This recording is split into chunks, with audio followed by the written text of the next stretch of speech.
So we're up here, we got this old John Deere 440 Skidder. Checked all the fluids, I threw a hot battery in her, and it's kind of a weird situation here, but this is what we got right now. So I'm gonna hand the camera off to the other half here. What if the bees come out? And we're gonna see if she's gonna fire. I'm jumping in the truck if so. I have a feeling there's a whole hornet's nest.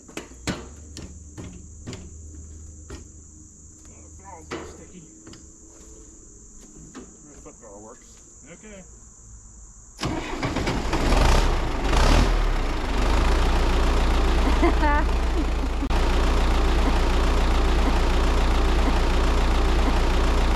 The steering cylinder leak over there. Put all the hydraulic fluid I have into it, so hopefully that's enough to get us going. And the guy that's helping the lady sell this, he went and got hydraulic oil for us. So we'll see what we got going on here. Check out all these old trucks and cars he's got here. Pretty neat.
Couple low tires, it does little wonky things and some cylinders leak here and there, but we made her.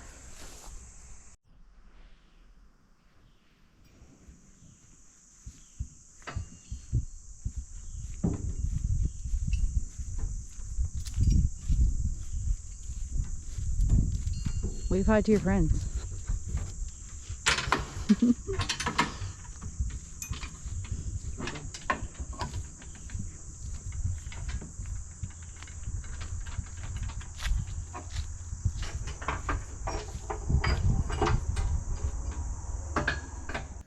It leaks like none other, but we'll fix that. Big thing is we got it home, secured the deal, and it's gonna be a little bit till I can work on it, but it won't be that long for you guys in the video. So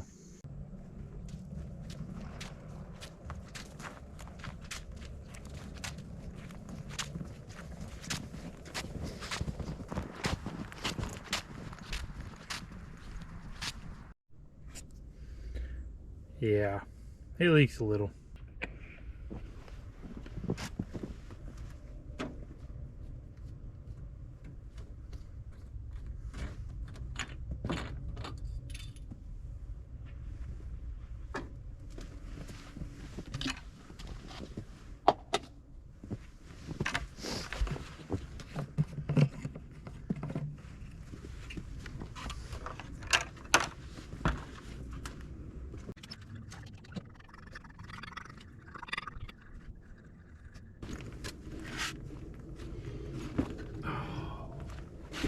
Is she gonna go?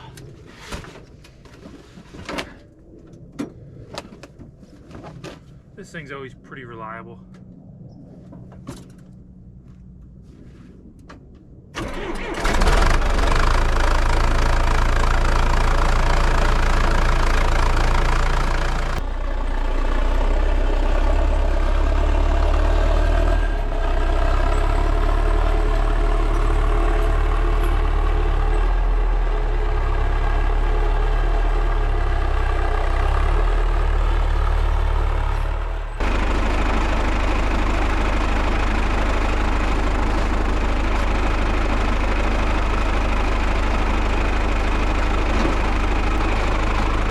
most of the snow off so don't leak all over the shop.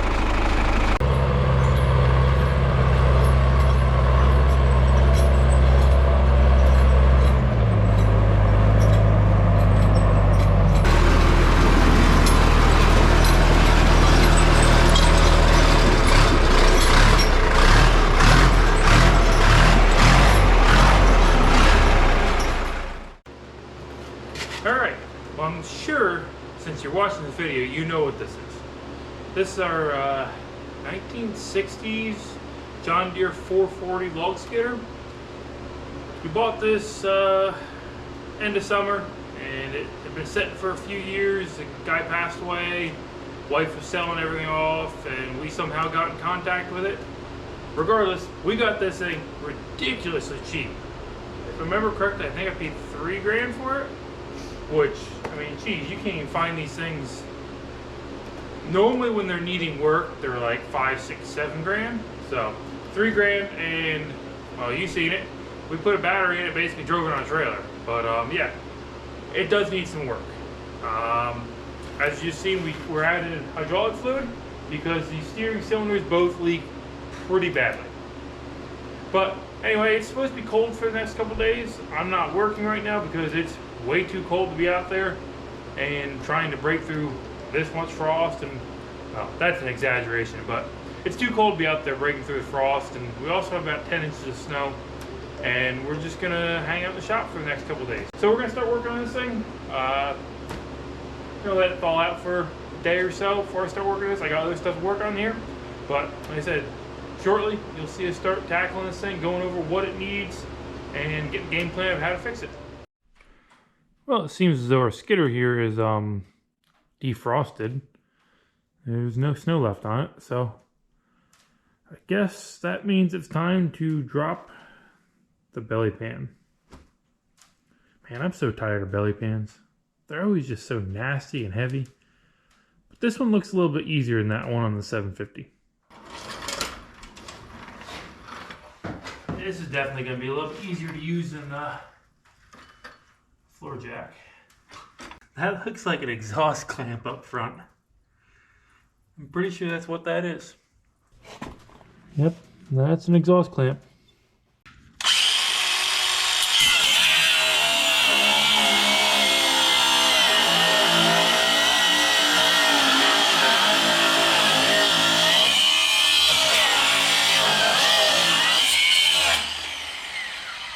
Okay, to the other side.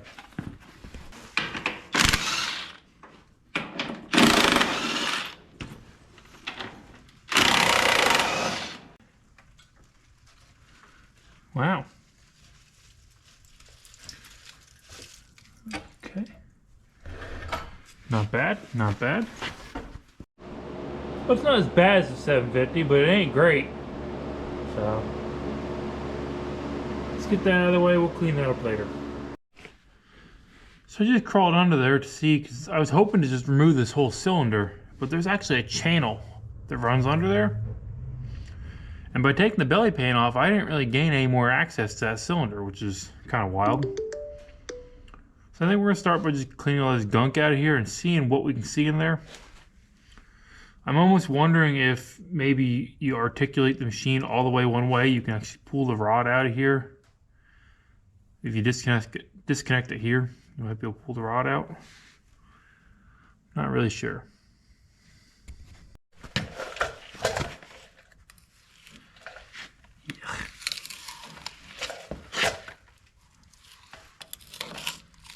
Thing's been leaking for a while.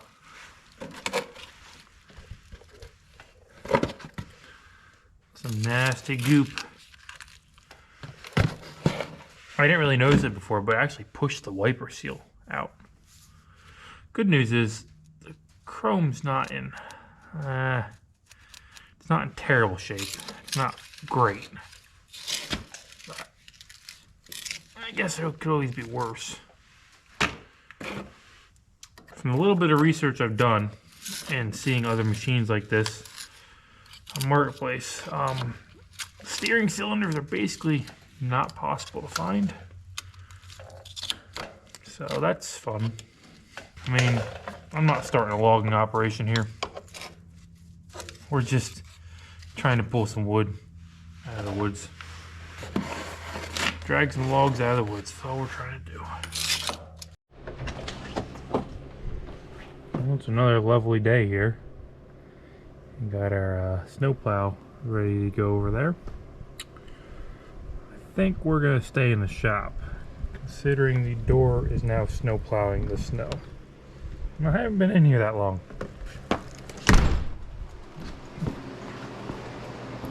So, we moved the skidder back, and I had an idea.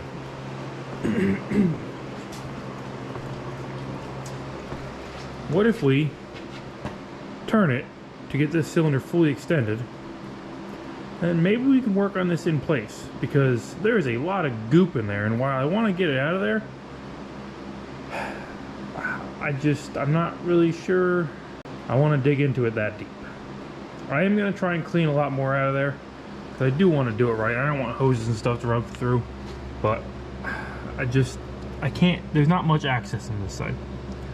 And even if I pull the floor pan out, it doesn't give you much access. The other side looks a lot easier to get into. Obviously, looks a lot easier to get into, but I want to try this side first and see if it's even possible to take this cylinder apart while it's in the machine, because we don't need this side. We just need the rod and the gland and everything there. So I just, for the heck of it, decided to see if I could put a pipe wrench on there and see if that's really tight or going to be even feasible, and check out these findings. This is probably why it leaks.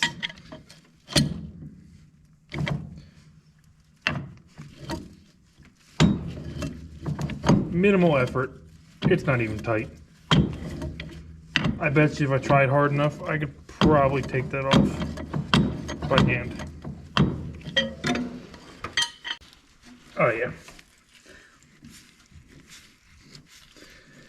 So, that's good news, because it means that was probably the most part of our issue. That gland was leaking. It's also probably why this wiper seal got pushed out, because that was loose. Anyway, we're going to take it apart regardless, because I want to put new seals in, because I have the new seals. So I guess before we go too much further, since this is hand tight, let's make sure this is loose here, so we can not struggle too hard. Okay, that wasn't too bad.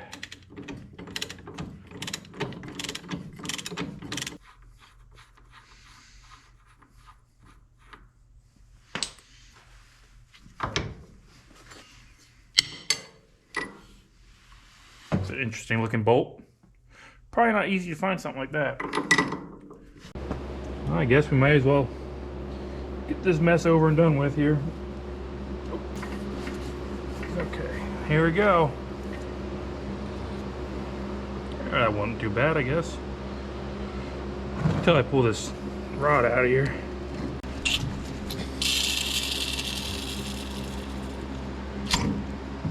Okay. Glad out of the drain pan.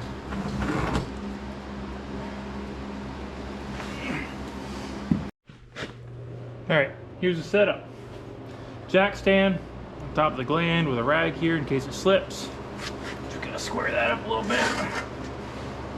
And we got our good old 3/4 inch ratchet. These gland nuts take quite a bit of force to get off of here. But it's pinned in the machine, so it really can't go anywhere. Let's see. One thing I do want to point out is somebody's been here before and they didn't do it the right way. I don't really know what they were trying to accomplish there, but I don't think they're going to be a problem. But it's not really good. You're not supposed to put a pipe wrench on the gland. Anyway, let's see if we can crack this loose. I have a feeling, judging by that, this isn't done properly, so it might not take much. Yep. I mean, it's good for us because it comes apart easy, but you really gotta torque them on there. And we've rebuilt quite a few cylinders on the channel here, but there you have it. pretty nasty. Got some junk in there. Just a wear band. Ugh.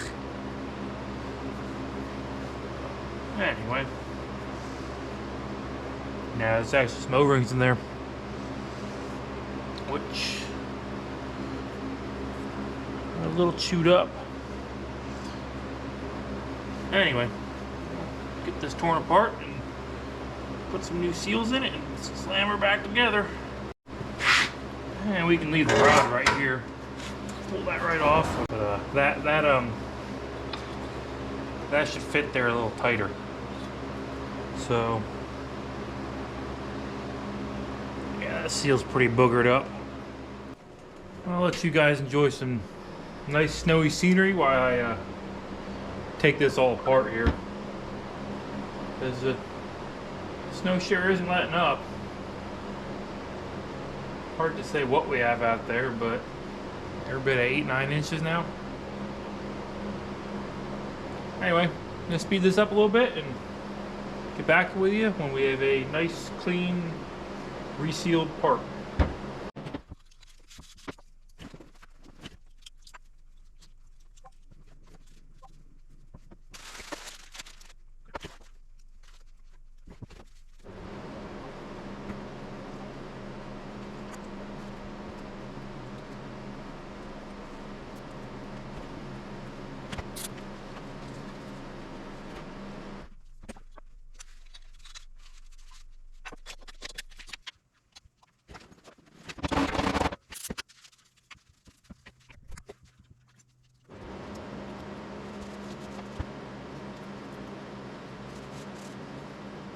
Alright, so we got new seals in here, new seals out here, new wiper seal, got the piston all resealed. Now, this here, brittle, lovely little thing here, that's our fail point.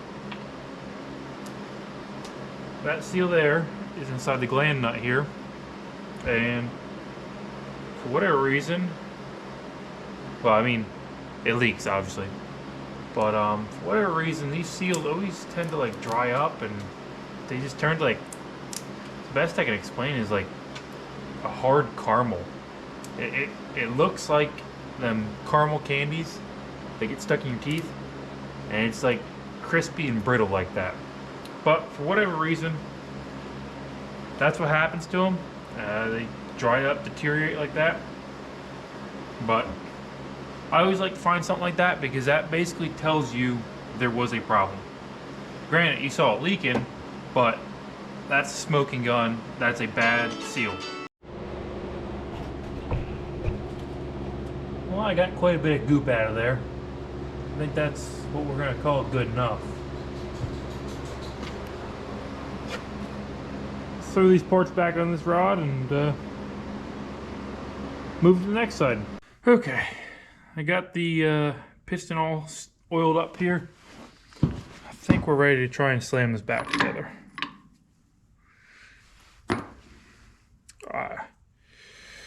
I'm not sure how well or how badly it's gonna go, but we're gonna give her a whack. Okay.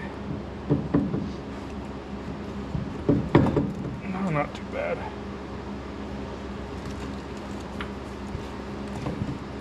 There we go. That actually wasn't bad at all. You gotta be careful you don't run that piston on the threads.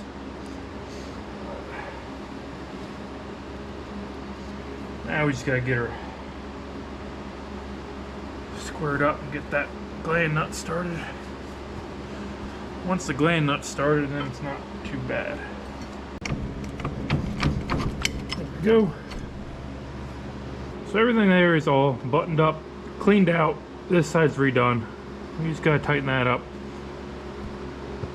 And I think we're ready to pivot it the other way and rinse and repeat. Well, let's get this thing fired up and see if it turns and see if this side leaks.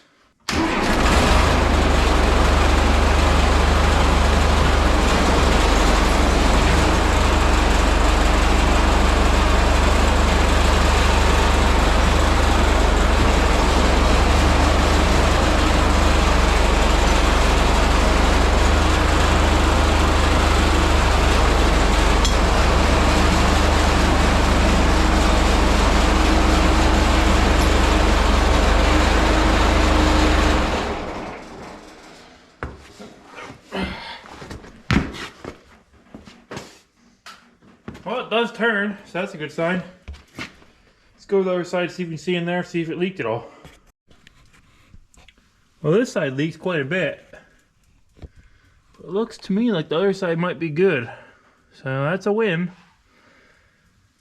Alright, well, you've seen that one. If I find anything interesting, I'll let you know. But I'm just going to probably bang this one out real quick. Because, yeah. We got a lot of goop here to get out. And same story. When I get the cylinder apart, we'll go rebuild it on the bench and put her back together.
This, I think we should call Mike Rowe for this.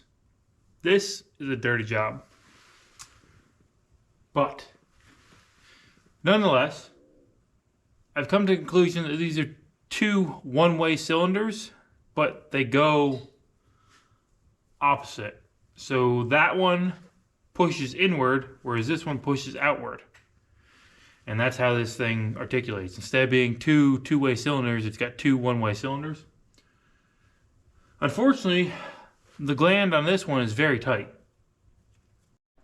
So I had a thought. That little nub there is in just the right position. The good old pneumatic hammer.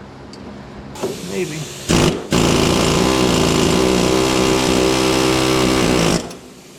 Oh boy. Alright.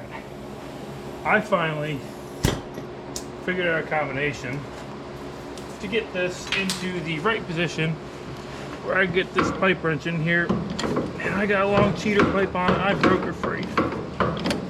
So, that being said, we're moving forward.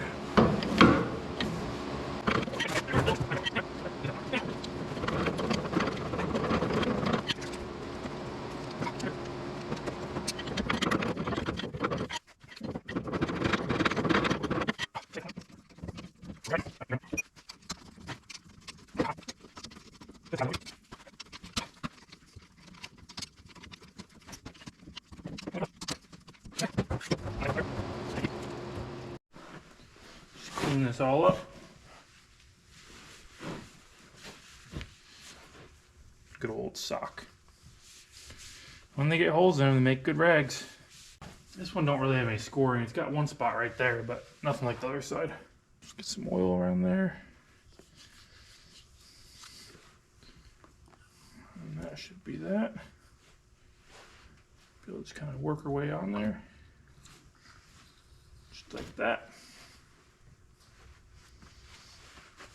And we just got the wear band here thing.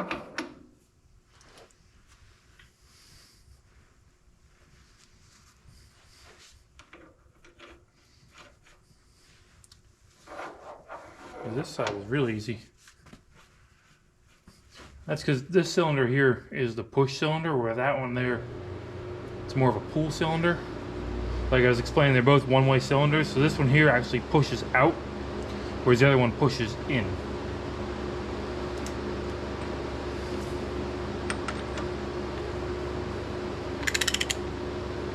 This one here is a little bit tighter than the last one, but I'll just snug her down.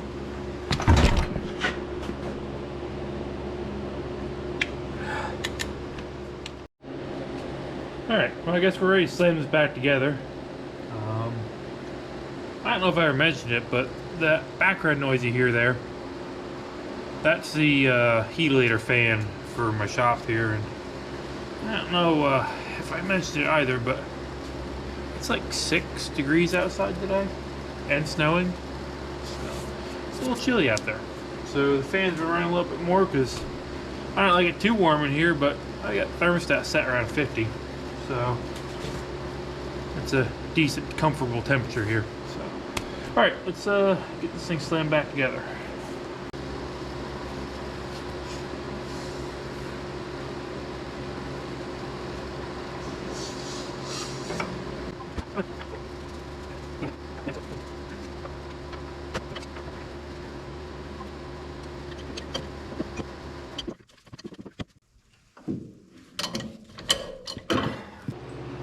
Guess all that's left to do now is test it and see if it leaks.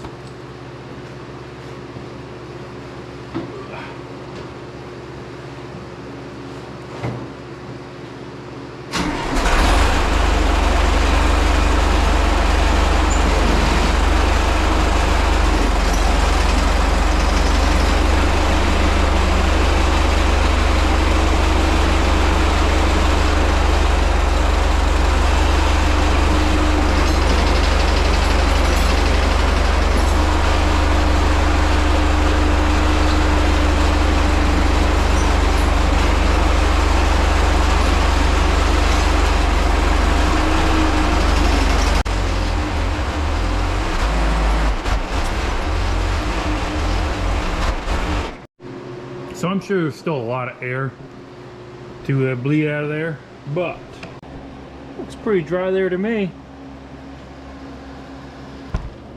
Same thing on the other side. So we're gonna take that as a win.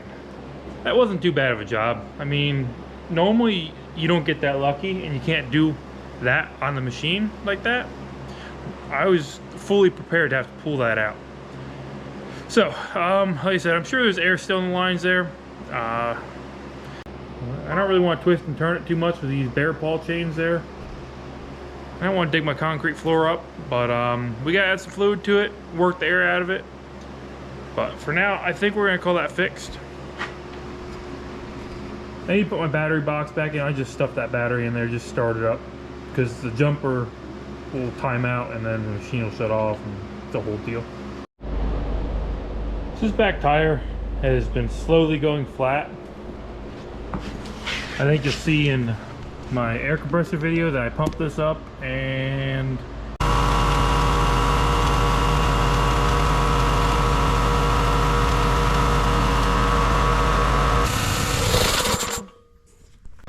I just pumped it up before I brought it in here a week or so ago. It's still got some air in it, but got some soap and water here. We'll try spraying around here, see if we can find anything.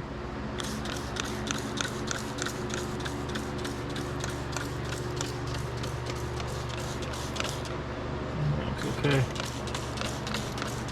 I think it's a tube type tire anyway. Nope. Your valve core is leaking. Yeah. I don't believe it's leaking anywhere else around there.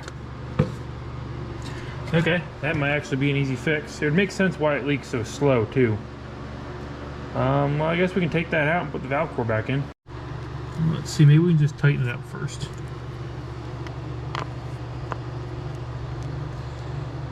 Tighten it up's not gonna do it. Well, that's pretty snug. Well, that's a problem. Valve core's broken. We might have just caused a bigger problem though. Actually, I had to drill it out. We got lucky there, I think. Well, let's put a new one in. Yep. We got her fixed there. Got lucky on that one. Well, it's the next day here. Probably about 24 hours since we worked on this tire, and looks like it's still fully inflated to me. So I guess that's a win. So the one thing we really never touched on is this motor. I didn't really have to do anything. Like, I checked the oil when I first went to pick it up and get it going, and basically put a battery in it, this thing fire right up. So I'm not really sure. I'm assuming this motor is reman, because in every old John Deere machine I've had, the motor's always been the same yellow color. But this is the second machine. The John Deere 70 excavator I have is the same way. It's got this like tan gray colored motor, and I'm assuming it's a reman motor. This one especially, because you can look here, you can see there's yellow paint there, and this under here would be that grayish tan color. So that's probably why this thing runs so good. This thing starts up no matter how cold it is. But let's touch on this a little bit. So we should probably change the fuel filter, or the oil filter, fuel filter. Just give it a good once over. I did notice the belt's a little loose, so we'll just push the alternator out a little bit. This is the side panel for this side. I took that off camera. But over here, I'm kind of afraid to take this off. It might be just fine, but duct tape on a heater hose is not really a good sign. And it looks like we have some sort of critter infestation on the exhaust manifold. And that's never a good thing either. So yeah, we got some work to do up on the front end of this machine. Let's get to it. So I think tensioning this belt might be the easiest thing to do. So let's do that first. It looks like it's a matter of just loosening this bolt up and maybe loosen up this bolt and yank the alternator out.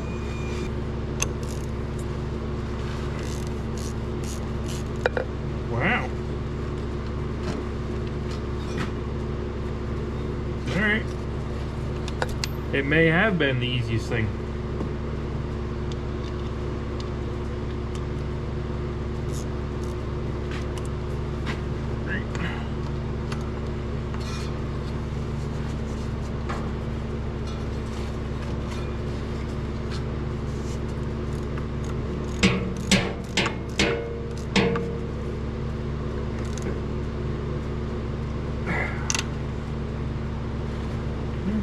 Okay, that's a little bit better.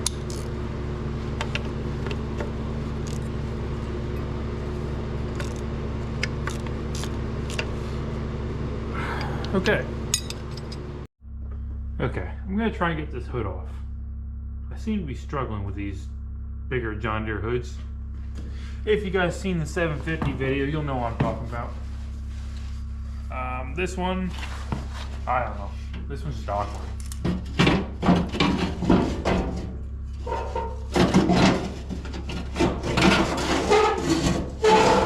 I think that might be about it.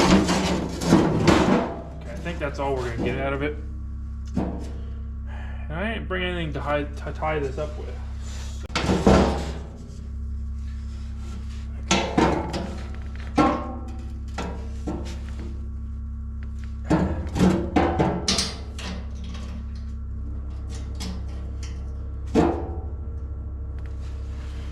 Alright, first time I've ever actually looked under here. Definitely got some sticks stuck in there. But I don't know if that's like an animal nest or not. I'm not really sure if it's the start of a squirrel nest. I don't know. Regardless, this gets hot, this burns. So, not a good combination. But yeah, this motor is definitely a reman. I don't even think it's been in here that long, to be honest with you. I'm almost 100% sure this is the same motor that's in that John Deere 70 as well.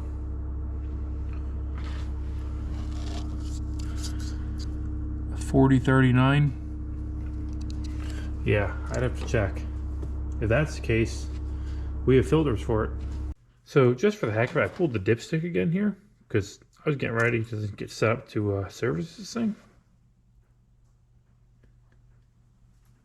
I mean, look how clean that oil is. I don't know if I want to change this.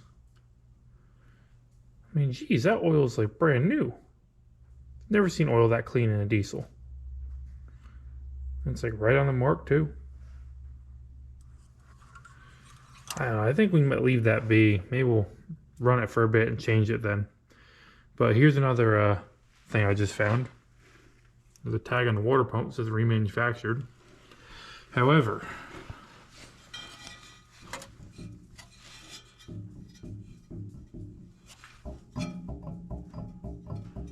it's got some play in it, but I don't think it leaks. So we'll keep an eye on that too. So I think at this point we're gonna leave the oil alone, but we're gonna change our fuel filter here. I want to do something with the fuel tank. I was reading that you have to split the machine and get the fuel tank off, and I'm not really interested in doing that. So I think for now we're gonna run the plastic tank, but maybe I'll build a new fuel tank or buy like an aluminum fuel cell. Probably end up buying like a 10-gallon aluminum fuel cell, honestly. That'd be like the best bet here. Let's see if we can drain this without making a huge mess. Oh. Why is it so tight? I guess it goes the other way.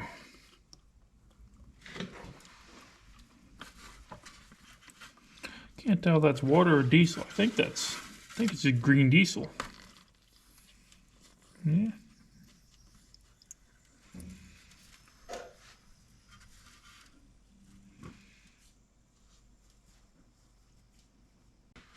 Okay. These filters are really easy to change.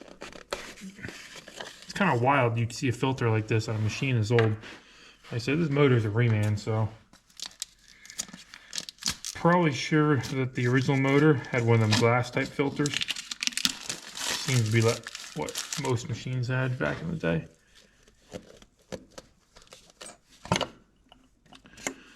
There's a little rust around there, but nothing wild. We'll put our new one on.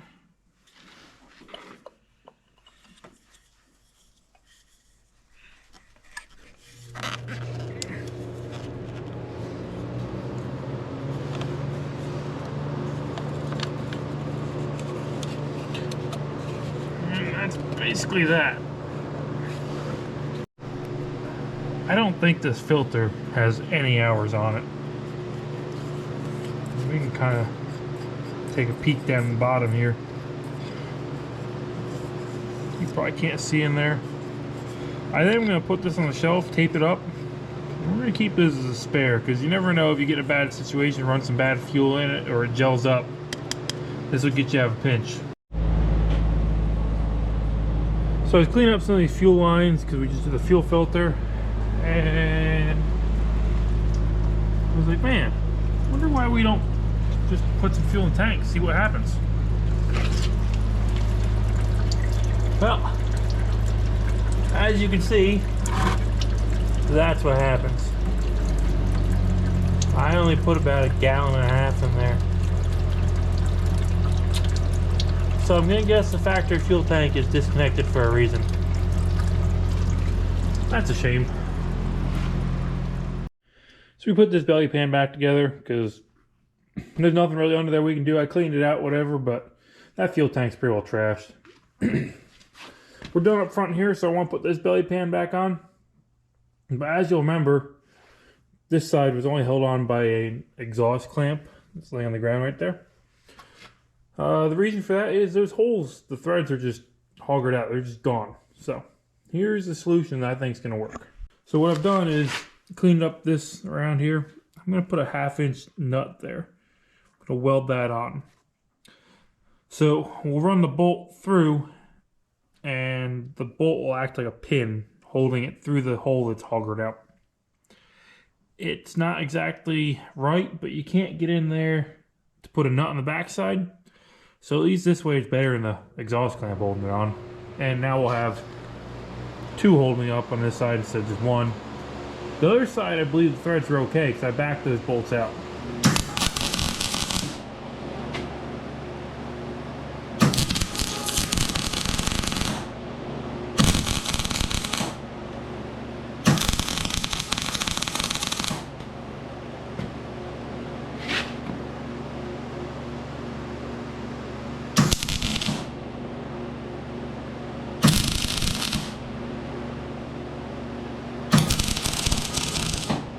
There's a hole there.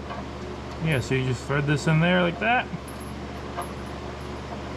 Let's actually hope that didn't mess the threads up. And we'll put one on the front one.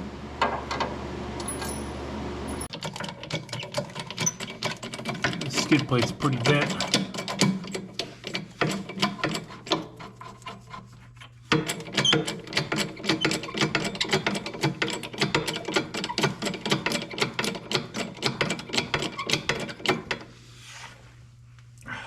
Tell if that's going in or not. I think it actually did. I think that's good to go. Steering wheel's kind of ratty. Got a new one.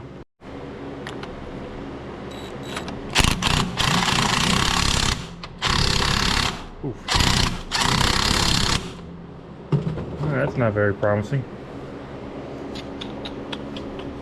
Huh.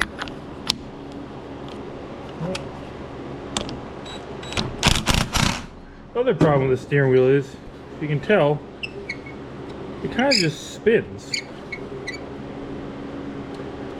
So obviously that's not going to steer very good, and I think we just made it really worse by trying to rip it out of there with impact. We're going to have to heat that up.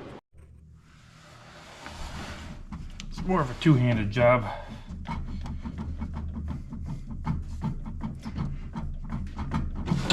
Okay. No, we don't need that anymore. The splines look good there. So we're gonna, let's put some grease on that.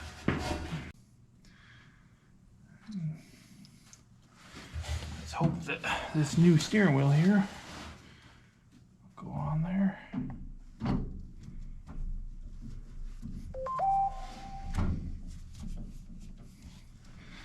Look at that. That is nice. That should make a big difference. Now let's see. I wonder if... see if I can find a washer to put under there. There we go. Slam that on there. Oop, that's thrown way around. I don't have any Loctite right now, but we'll revisit this.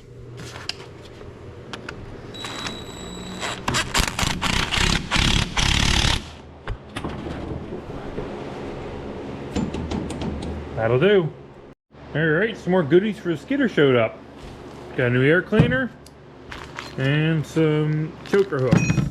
So we're starting to get this project under control here. We're going to throw this air cleaner in there and maybe see what we can do for some chains, some chokers, because I got some more hooks.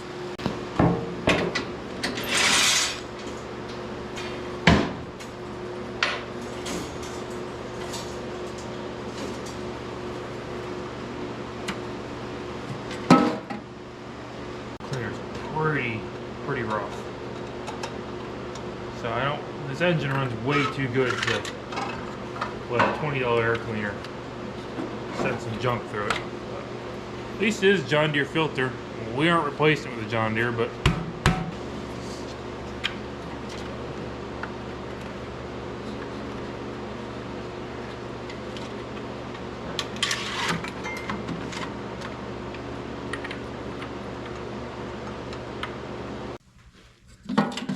slam that back up in there.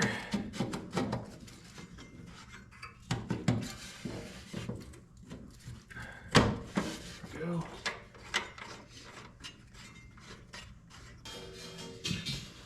We're going to retain this screening in there. I'm going to have to guess that's in there to keep, if you're running through like a bunch of weeds and plants and stuff, that'll keep the stuff from getting the radiator.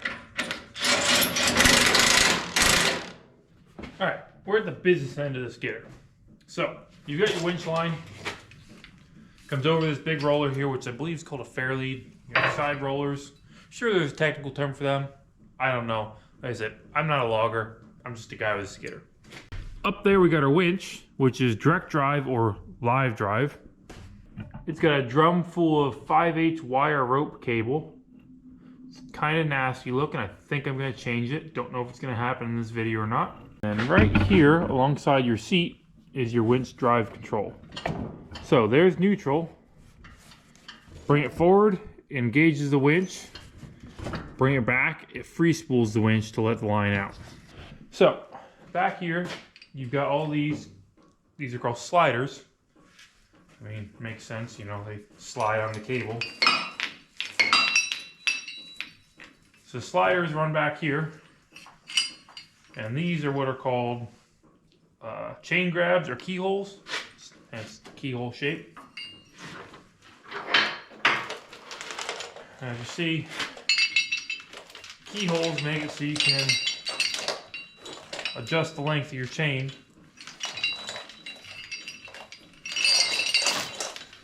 Like that. Now,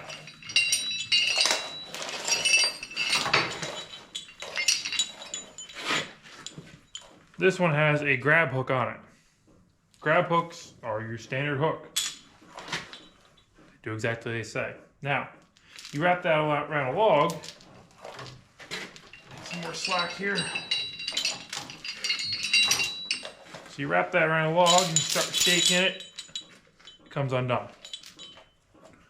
It's also fixed. If you wrap that around your hand or around your log, say, it can't tighten or loosen. That's all you get. This is what's called a choker hook. Got a slot there, fits the chain. Now, the difference is, this lets it choke whatever's in there. It also, once wrapped around something,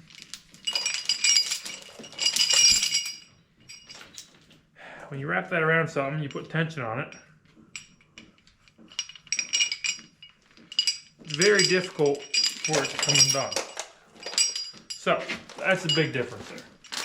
These are ideal because, like I said, you wrap them around a log, and the harder you pull, the tighter it gets. It maintains tension on whatever you're pulling. So these new hooks are a pretty simple setup. Get your hook, get a pin, run the pin through, slam the roll pin through there, locks it in, chain links in there. Oh man, we're scratching up that nice orange paint. Yeah.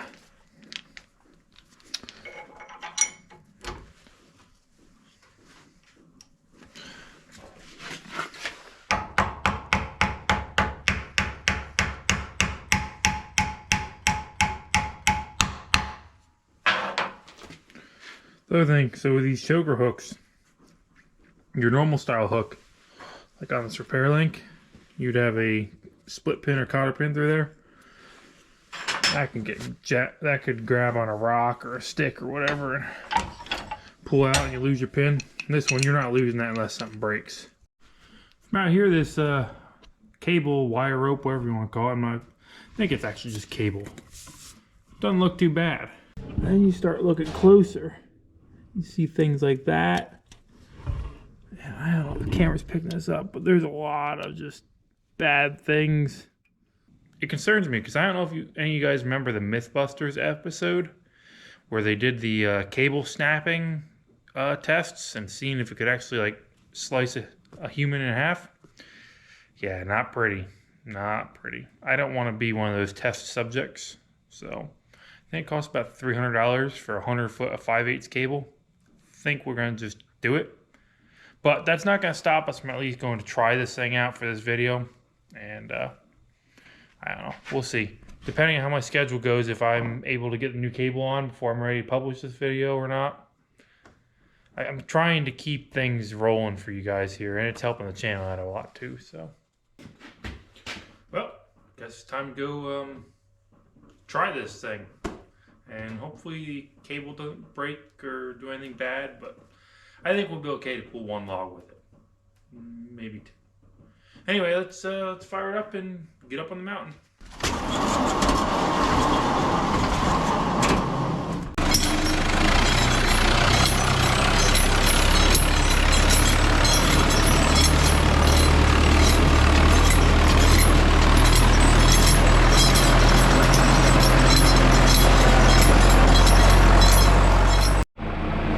So cooling out. And to the best of my assessment here, yeah, the cap. So we're gonna let that go for now. So as you can see, we made it up the mountain, and it's obviously cool enough that that thing loses a little coolant. It's not gonna be the end of the world. But what we're after is this bad boy over here, right there. This big old ash log fell. So I think what I'm gonna try and do is get the skidder backed up in here, somewhere in here, drag our cable out. We're gonna cut that in half and hook our chokers both sides and see if we can drag it out of there.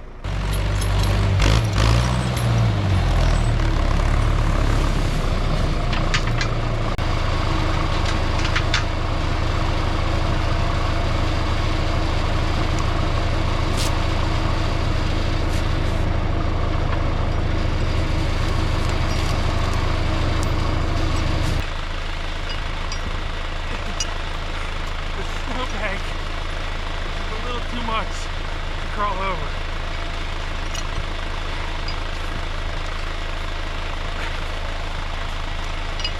Yeah, this is hard work.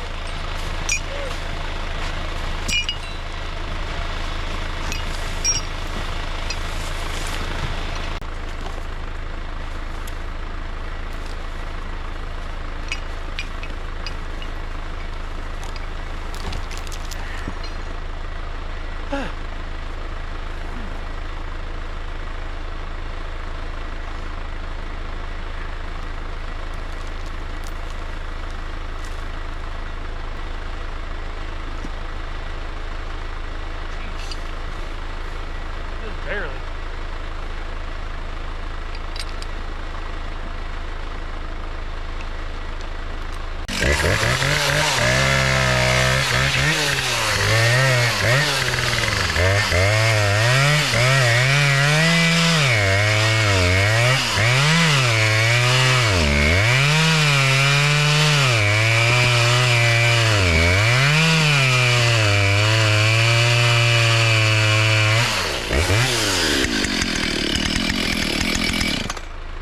I don't know if this log's gonna be worth a whole lot, but it'll be good for the video.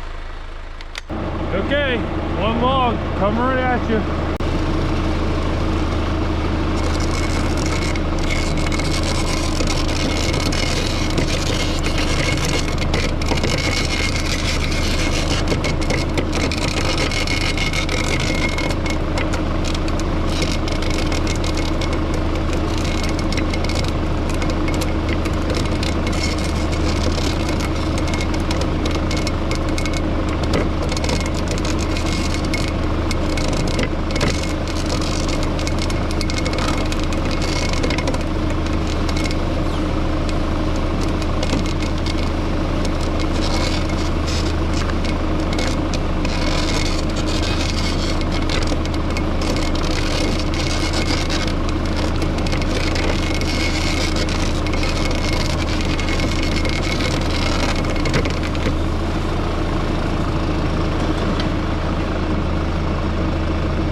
A good spot for that one because I can get that with the excavator.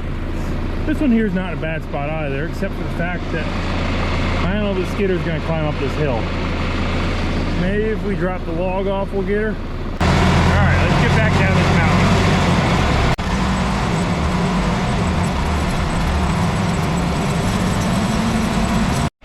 Well, she didn't do too bad for her first pool. Well, definitely not this old girl's first pool, but for me at least, first log we pulled with it. Definitely got to figure out what's going on with the cooling system. I did hear a little bit of a rattle, so I'm wondering maybe that water pump is just smoked. Like I say, it's got a lot of movement in it, and it wouldn't surprise me if it was. But yeah, other than that, she performed pretty well. I mean, granted, we still have probably 16 inches of snow up there. As you can tell, it was up to here on me. Alright, well, I've had the skidder sitting here on this incline running for about an hour now. Let's see what our temperature looks like.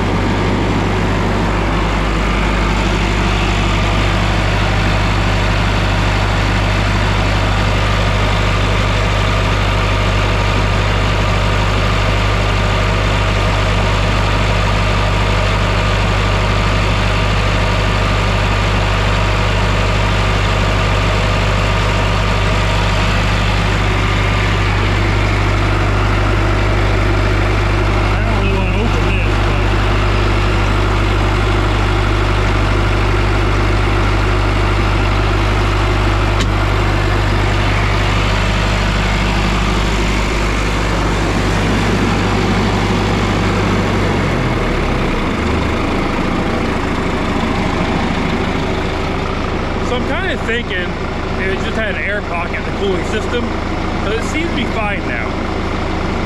I don't know, we'll see. I think we're gonna leave this video here for now.